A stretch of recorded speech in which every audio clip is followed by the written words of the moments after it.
Hello guys! So nagpalinis po kami ng ngipin. Siyempre po dun sa medyo mura lang. Pero okay naman po yung service. Sa experience ko po, natanggal talaga yung mga dumi. Sabi nila hindi naman ganong madumi, sabi ng dentist. Pero para sa akin marami na kasi ilang years na po ako hindi nagpapalinis after my pregnancy. How about you? Sa akin naman po, palinis ako pero gusto ko maging maayos yung ngipin ko kasi Aling part? sa taas at saka dito. So, nag-inquire na ako. So, kung may budget, babalik na lang kami ni Mrs. So, kaya ako.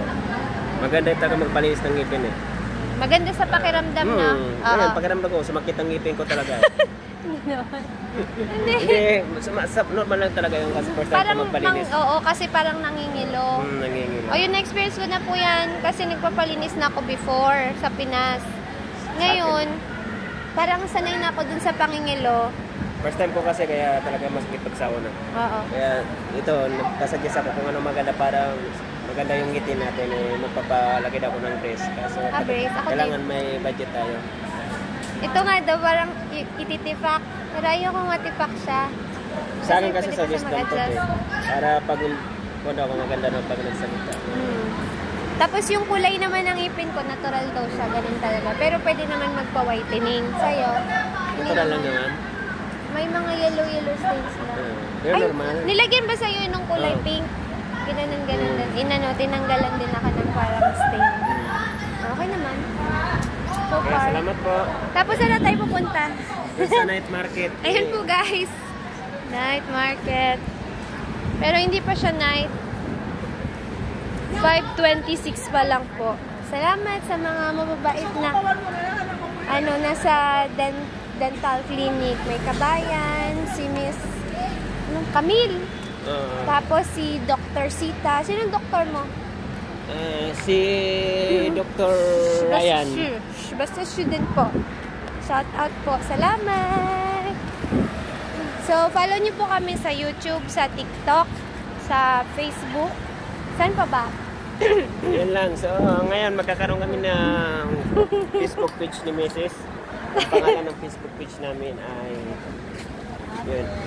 Meron ka ng Facebook page? Meron na po. Follow nyo na lang po. Hindi po yung page yun eh. Ayusin na lang.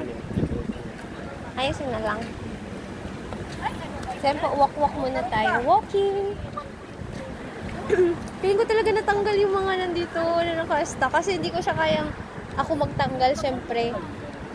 May machine silang ginamit. Tanggal na siya. Mga dumi.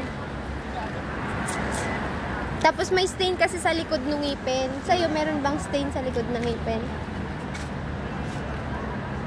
Stain? Pinakita sa'yo? Wala. Hindi.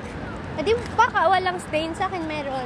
Hindi kasi dati, isang ngipin ko, tinanggal ko na. Minamano-mano ko, nakuha na ko ng maliit at manlinis. Tinatanggal Hindi ko. dumudugo. Sa akin kasi dumudugo pa ganun. Hindi nadadaan ko lang kasi. Kinikis-kis ko ng panlinis talaga parang sa bukod. Kinikis ko lang. Tanggal yung mga Bakal? nakakarak yung tigaan. Ay, hindi ko kaya yun.